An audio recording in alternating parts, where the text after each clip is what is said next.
قال رسول الله صلى الله عليه وسلم আবু হুরায়রা রাদিয়াল্লাহু আনহু তিনি বলেন নবী করিম সাল্লাল্লাহু আলাইহি ওয়াসাল্লাম বলেছেন ইদা আতাকুম রমাদান সাহরুন মুবারাকুন ফারাদাল্লাহু আযজা ওয়া জাল আলাইকুম সিয়ামুহু।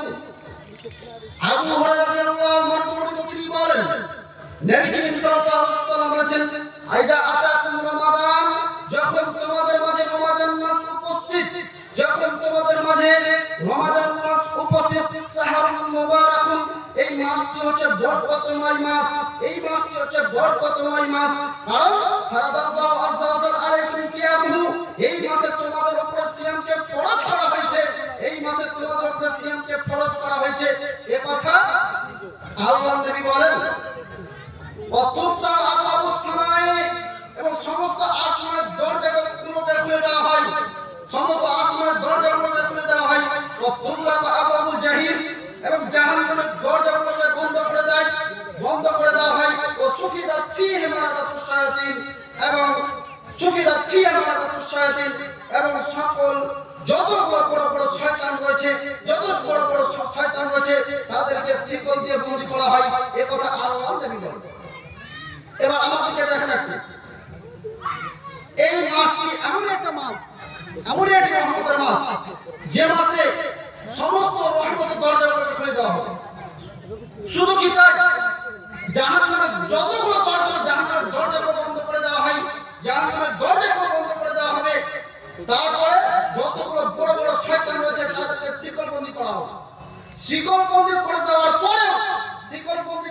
পরে এবার আপনার একটা বাক্য আমার দিকে ছুটে আসে। এবার আপনি আমাকে বলবেন মৌলভী সাহেব শয়তানকে তো বেঁধে দেওয়া হয়েছে, তবুও আজ আমি সিয়াম রাখি না, আমার ছেলে রাখে না, আমার ভাই রাখে না কেন?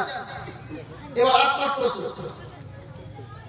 কারণ হচ্ছে একটাই, আজ আপনার মেয়ের বয়স হয়েছে 17 বছর, আপনার মেয়ে ঠিক যখন 10টা বাজে তার 10টার সময় স্কুলের সময়, কিন্তু আপনার মেয়ে যাচ্ছে 9টার সময় কলেজে উপস্থিত, কিন্তু আপনার ওই মেয়ে সিয়াম রাখলো না।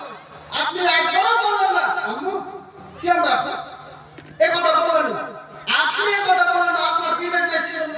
আপনি যে পিতা, আপনার কর্তব্য নেই, আপনি সিয়ামের যে কত গুরুত্ব, এই গুরুত্বই বুঝেন না। গুরুত্ব যদি বুঝতেন তাহলে আপনি সিয়াম রাখতেন, সাথে সাথে আপনার পরিবারকে সিয়াম গোটা পরিবারকে রাখতেন। এই সিয়াম নিয়ে আপনাকে ভালোবাসুন। রাসূল সাল্লাল্লাহু আলাইহি ওয়াসাল্লাম বলেন, কোন মানুষ যদি হেদায়েত প্রাপ্ত হয়,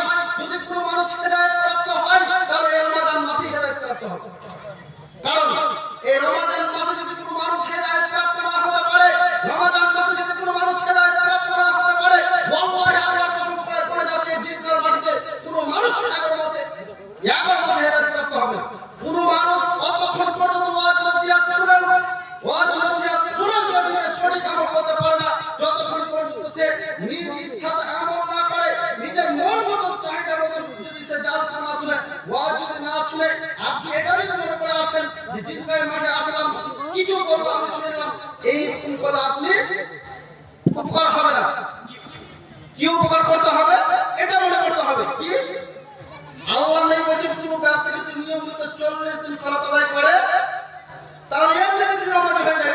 অতএব 30টা রোজা হচ্ছে আমাদের অতীব মূল্যবান। এই 30টা রোজা, এই 30 দিন যদি টানা যদি কেউ নিয়মিত রোজা রাখে, ওয়াল্লাহি আল্লাহর কসম করে বলছি, ওই মানুষকে সারারাত ধরে জালসা শুনুক আর নাই শুনুক, সে ওয়াল্লাহি আল্লাহর কসম হেদায়েত প্রাপ্ত হয়ে যাবে, যদি এই সিয়ামকে কেউ যদি ভালো মতো রাখে। তাই মহান আল্লাহ রাব্বুল আলামিন আমাদের সবাইকে এই কথাগুলো আমল করার তৌফিক দান করে। তাই সকলকে আমিন। আসসালামু আলাইকুম।